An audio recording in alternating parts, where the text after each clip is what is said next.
Thank you so much, Brand Innovators, and thank you so much, Lisa, and everyone for joining us today.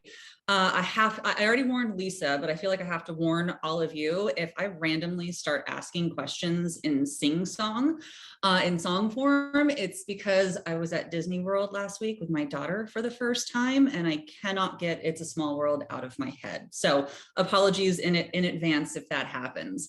But as mentioned, I am Brittany Billings. I'm the EVP of Shopper Marketing for Shopkick. We are a leading shopping rewards app that connects brands and retailers with engaged consumers on and offline through a very fun and gamified experience. We'll drive high shopper engagement throughout the entire path to purchase, or as we like to say, from couch to cashier. But today I am thrilled to speak with Lisa, the CMO of Cleancult, who has literally generated a cult-like following due to their zero waste and natural cleaning essentials. And may I add, their cheeky advertising. I implore everyone to do yourself a favor. After this live cast, go to YouTube, watch Cleancult, All Hail the Carton. You will not be disappointed. So to kick us off, I would love for Lisa just to tell us a little bit about herself, her background, and her journey with Cleancult. Sure. So first, hi everyone. Brittany, thanks for having me on. I'm excited to be here today. So I am CMO of Cleancult. We are a zero waste cleaning products company. We are the only company in the world that could put soap in a carton. We have patents around that. So you'll see, if you Google us right now, you see our cartons show up. So we have refill cartons with liquid soap across 5 different categories: all-purpose cleaner, laundry detergent, dish and hand soap, as well as dishwasher tablets. So we cut the gamut of all products in cleaning for home. And really excited. My journey has been one that has taken me from tech to consumer goods. So I was kind of a digital native at heart, worked in everything from mobile payments and customer acquisition to marketplaces, beauty, and now cleaning products. So I was kind of a D2C native, built many brands and D2C businesses through growth strategies, and have also kind of built my branding chops with great companies like Coty and now Cleancult as well, and have built this kind of branded performance marketing strategy that's been helpful for a lot of companies and definitely helpful for Cleancult in this new omnichannel world that we kind of live in. Absolutely. So since today's topic is omnichannel retail, and you became an omni-channel brand. Yeah. You first started out D2C, yes. Like many of our own partners, D2C, and they made the scary, daunting, costly leap into retail. You tell us about that journey from D2C, then Amazon, right? And now 7,000 retail locations. Give us the good, the bad, and the ugly. Yes. So the D2C world, everybody kind of knows that we've been all living in it for quite some time. It really involves a lot of branded performance and social media marketing. That's kind of the key to those strategies for anybody in this business. And that's great for scaling growth. And you learn a lot about Google and Facebook and all of those marketing tools that exist in the digital world, and you apply them to your business as well as your brand marketing strategy. We saw this direct shift where there was so much demand for people who shop, let's say, multi-product on Amazon for Cleancult products, that it kind of naturally transitioned us into the Amazon space. We can't deny that they're just, a really big e-commerce marketplace. And so they sell everything and anything. And people are shopping on that in the same way that they're shopping at their grocery store, their electronics store. So we needed to have a presence there because consumers were shopping there and asking us, literally sending us floods of email of, when are you going to sell this on Amazon? We'd love to also see this product on Amazon. So the demand was there. And so that's what brought us to that space. And it was a natural transition. At least that's a good proof point, right? That's a good proof point that your customers were actually asking for it and raising their hand. Definitely. And it was a natural transition from a marketing perspective. We were doing a lot of search ads, keyword strategies, and it was very successful for us. Google Shopping was, and that's very much the same marketing strategy that exists on Amazon in their ecosystem. So sponsored product ads. And then from there, we transitioned into retail, which to me is the most exciting space of them all, because when we think about retail, we think about going into stores only, and the retail world has just exploded with digital marketplaces, all kind of eccentric partnerships. They've built their own ecosystems. Many people don't know, Target, Kroger, all have their own Google and their own Amazon world where you can, bid on keywords, create great digital strategies. So it's no longer the traditional place that we kind of think of with a physical presence only. No, there's like thousands of marketing tools at your disposal in these ecosystems that are digital. People are shopping differently. And I say this all the time, the Cleancult customer wants Cleancult everywhere, anywhere, all the time. So it's impossible for us to just be a D2C business. It's impossible for us to just be an Amazon business because our customer doesn't shop that way. There's a moment in time where they will shop on Amazon, and there will be another moment in time where they are doing click and collect, because right before work and picking up from soccer practice, they're going to pick up their groceries at Walmart or Hy-Vee, wherever they live. And then there's moments in time where they'll be on Instacart because they just can't go out. The kids are all in bed and they forgot that they have no breakfast for tomorrow morning and the laundry's not clean. They need another, and they're out of Cleancult. So we really need to make ourselves available in the way that they shop. And that has been the catalyst to what led us to our omni-channel strategy. It's really not us, it's the consumer telling us we want Cleancult and we want it everywhere, anywhere, all the time. I love that. I love listening to the consumer. That's really, it sounds so simple, but some brands have a lot of challenge with it. So you had mentioned your experience and success in performance-based marketing. You just alluded to the retail media networks that are proliferating through the advertising world right now.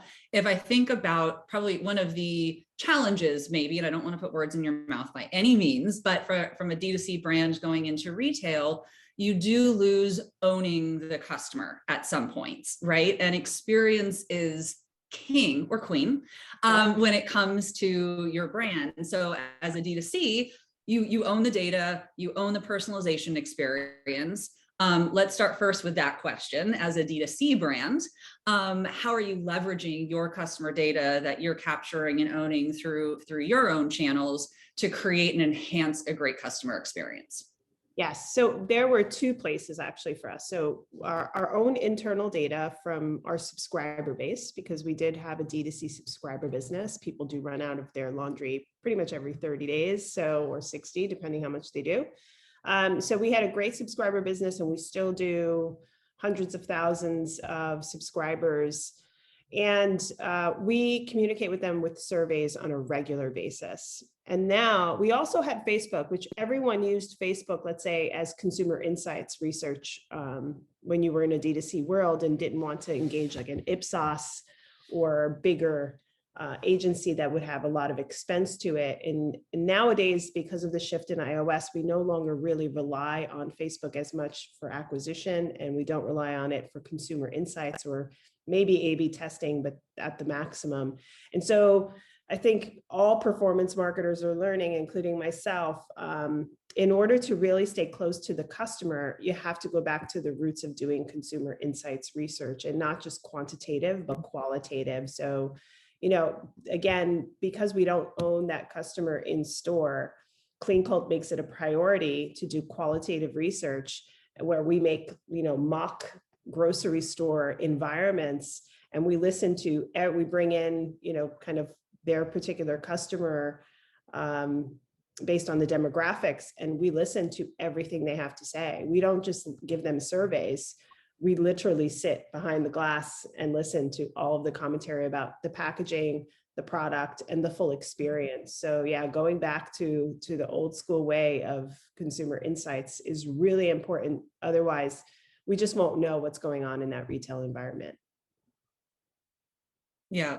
And so with that, do your retail partners also support in that as well? Is there Yeah. any connectivity or data sharing? How do your retailers also help you gain visibility into the customer, or at least cohorts or segments of customers of theirs who are purchasing your product?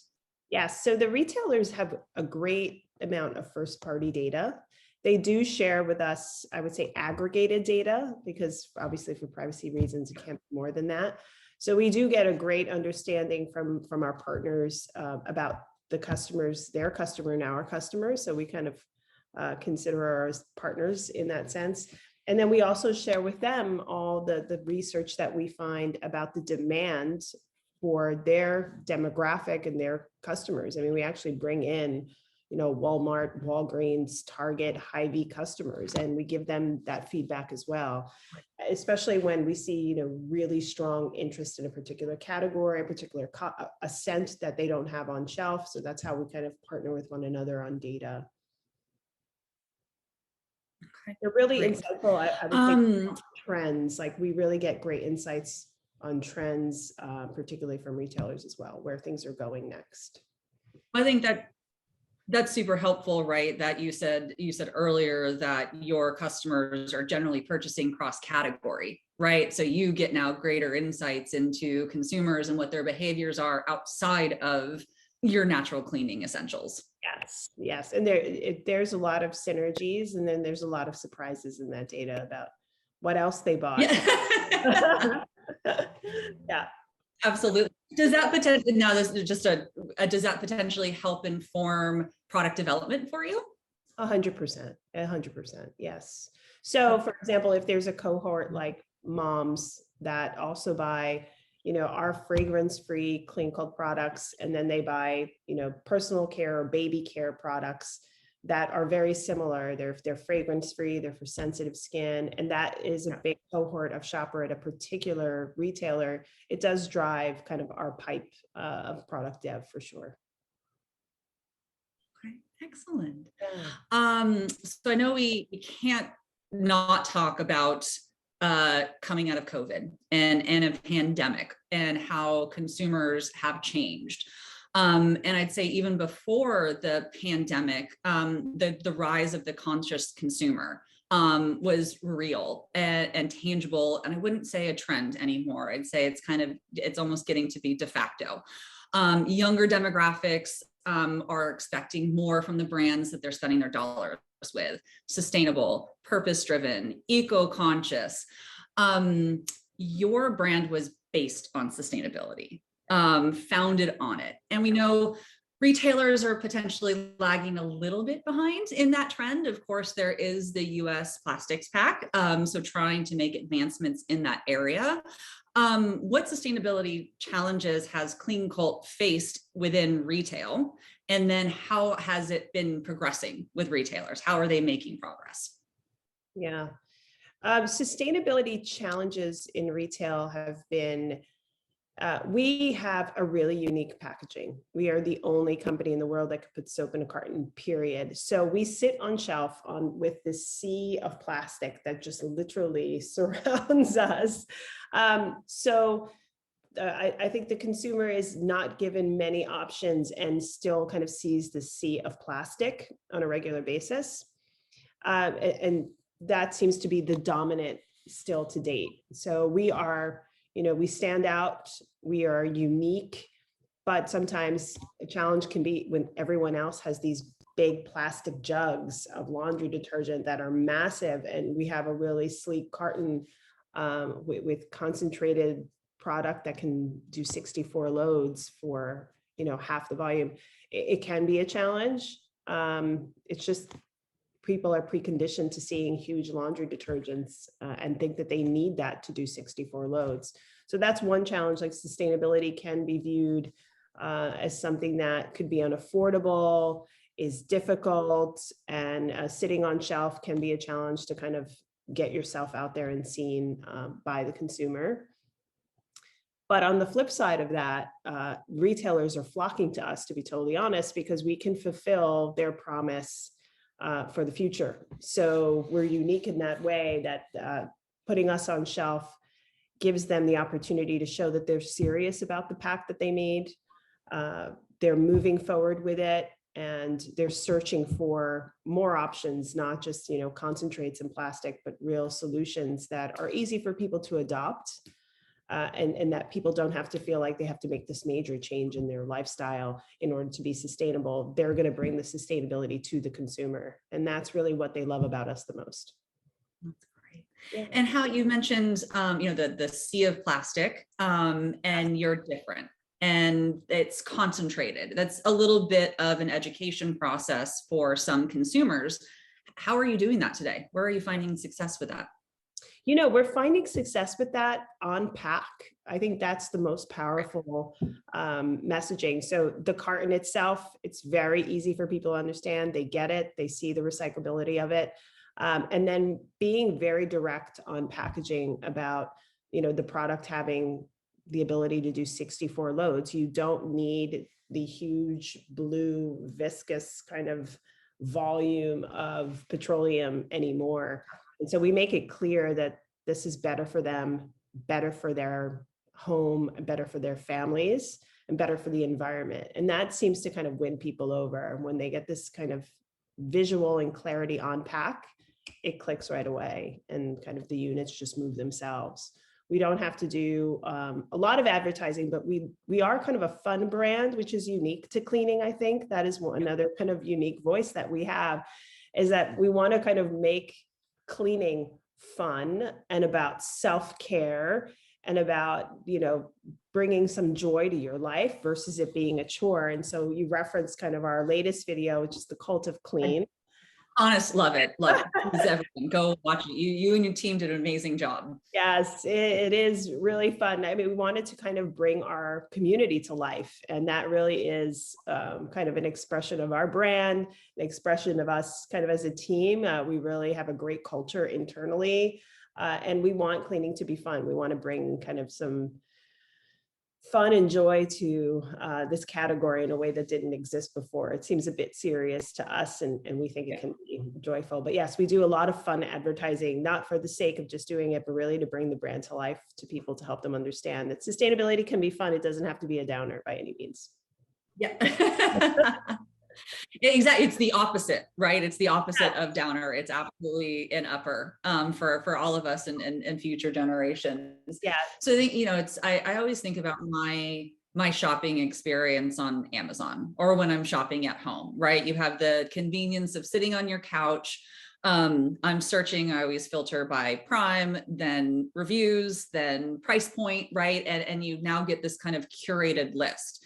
You mentioned at shelf, again, kudos to your branding team. If you're able to get that amazing message through in a very small package, how do you see, or do you see any opportunities for better incorporating that digital experience in the in-store world or at shelf?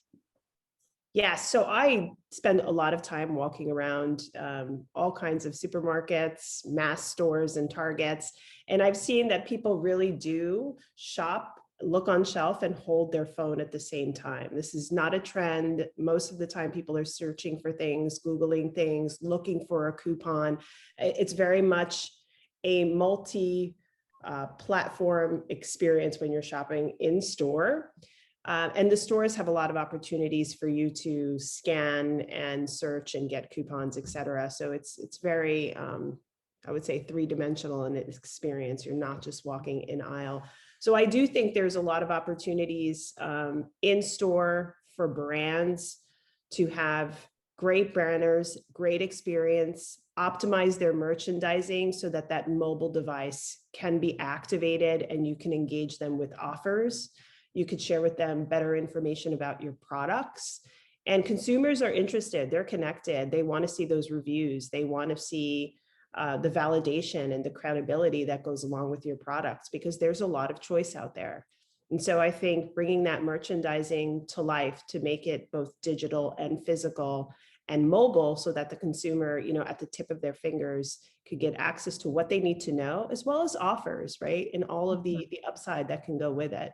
So, and then become a part of your community. You want them to be your advocate and your ambassador. You want them to share the picture that they took or their comment or that review with friends and family. So definitely do think that there's the biggest opportunity for retail is making it a multi-touch experience on shelf. Yeah, absolutely. And you bring up a good point earlier too, from a merchandising perspective. If your product isn't there, no one can purchase it, right? So we are still faced with this pandemic hangover, inflation, war, surging gas prices, supply chain issues. Have I depressed everyone enough already? Okay, good. Right. But you as a brand in retail don't necessarily have control over that sometimes, and how your product is stocked correctly or even there at all. So how do you see, especially during these challenging times, how do you see the retailer supporting you as a brand, and what are your expectations? Yeah, retailers are very supportive of us as a brand. They bring so many opportunities at the table to kind of bring us to the forefront. Again, with merchandising, with placement, with first party data, with access to all of their digital ecosystems. They're connected to the consumer in a way that I think most people don't even realize on the back end. And then on the front end, do a great job of giving us multiple opportunities to convey the brand story and who we are in addition to the products. So yeah, I'm confident that the retailers now are, and in the future will continue to be super supportive, first in merchandising and giving products like Cleancult products that are really people first, purpose driven, great access to the forefront of their stores, and really will serve to help us kind of create a roadmap, I think, with beacon type brands like Cleancult to kind of bring the purpose and the vision and the packs that they make to the forefront of their stores as well. So I think there's a lot of opportunity there to work together. Excellent. Well, it's a big differentiator for them to have you in their stores. So I think that's great. Have you, on the flip side, has your your customer expectations changed, or have they run into issues? Or on the positive side, have you been able to support your community throughout these challenging times? And how are you supporting your customers? Yeah, so the customer expectation has changed in the sense that it's much broader than I ever could have imagined. I think sustainability could have been aligned with maybe like, okay, do you have vegan foods, sustainable products, natural products? It was a niche. Now, absolutely not. There's not really one type or one niche of person that buys Cleancult products. We really are kind of a mass brand and have a universal customer, both men and women. So yeah, it's not just families. It's not just people who really want, great ingredients that are biodegradable only. It's the everyday shopper that now has really commanded, like, I want better products that are better for me, better for my family, better for my countertops, better for my floors. It's universal and mass. So yes, that has definitely changed. I probably started 2 years ago with a different perception of the demographics, and now the demographics are definitely mass audience. So yeah, That's great. Well, and it helps that the products work too. Yes. So again, it's not just a marketing stick. Exactly. And that's what people kind of write to us about, the incredible experience. And again, like we have people who send emails to us and to the retailers asking us to do more products. Everybody's waiting for the glass cleaner. And so we know that they really, once they use them, they really love them. They come back, and then we really get advocates. I saw it on my sister's shelf, or I used it at my brother's house. And then we get these great emails. Do you have a glass cleaner? Do you have a different scent? So really, really wonderful to see. It's far and wide. I love it. Well, that actually also lends into kind of my final question, so I can stop berating you with all of them right now. But what does the next 5 years hold for Cleancult? And of course, if you can give us any secrets into new products, like, we'll be happy to hear it here first. So the next 5 years is probably going to be world domination. No, Naturally. So, no, definitely large, wide expansion, nationwide, multi-retailer probably approach. I think that you will see Cleancult products in every grocer, every mass store, nationwide, widely adopted by by the average household across the country. So that would be first and foremost.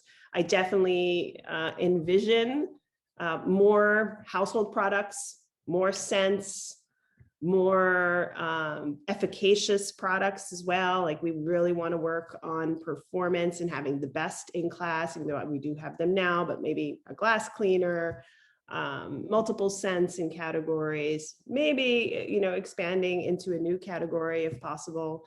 So yeah, we're working on our core competency, which is home, retail expansion nationwide, so that again, everywhere, anywhere, all the time, on demand, click and collect, shipped, Amazon, anything you want, we're there. So, you know, that's a big operational task for us, and we're ready to accept that challenge. So we're focused on that kind of stuff. Excellent. Well, thank you so much, Lisa, for your time today and everyone's time. Any final parting words? For me, Yes. well, go to cleancult.com or Amazon. There you go. Check us out. Yes, that's about it. Thank you for allowing us to kind of share a bit about Cleancult and our marketing strategies and our brand. I really appreciate it. Really proud to be working here. Well, you can tell, and thank you for your thoughtful responses and feedback today. So from the brand innovator side, do they have any questions from our audience? Hi, ladies. I'm just jumping on here. I don't see any questions. Just want to remind everyone that there is the Q&A at the bottom. If anyone wants to ask anything, we do still have some time. So not to put any pressure on the two of you, but if there's anything else that we want to continue discussing, we do have that time. And then we'll maybe give a few minutes to see if anyone has anything as well. That's okay. I already have another one. So Lisa, you had mentioned community a lot. How, it's not a new concept. Yep. A lot try to do it. Some don't do it well, and some do it very well. So what is the approach that Cleancult has taken to community? Our community is really bound by our purpose. So I think, and our products. So I think those two things are really what we focus on with our community, engaging with them in the activities that we do to reduce plastic waste in the office, outside the office, encouraging them to do so, creating opportunities for them to do so.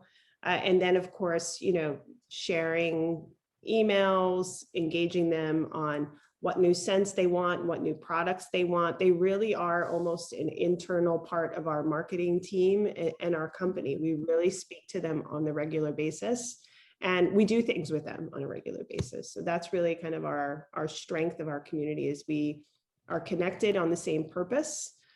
We do things together for that purpose. And then for our products, we're always listening to them. We're always asking them questions and surveying them and getting their thoughts. That's the most valuable piece of our company, to be honest, is our customers. Now, do you have a customer advisory board? Do you have specific consumers that you reach out to on a regular basis, or is it kind of just more of a blanket insights panel, if you will? Yeah, it's our subscribers in our D2C business predominantly, but that to us is a large group, and we take cohorts here and there depending on the topic, and then our followers on Instagram predominantly, and now as we grow on TikTok, that feedback is so valuable to us. So that's really kind of the two places where we engage them.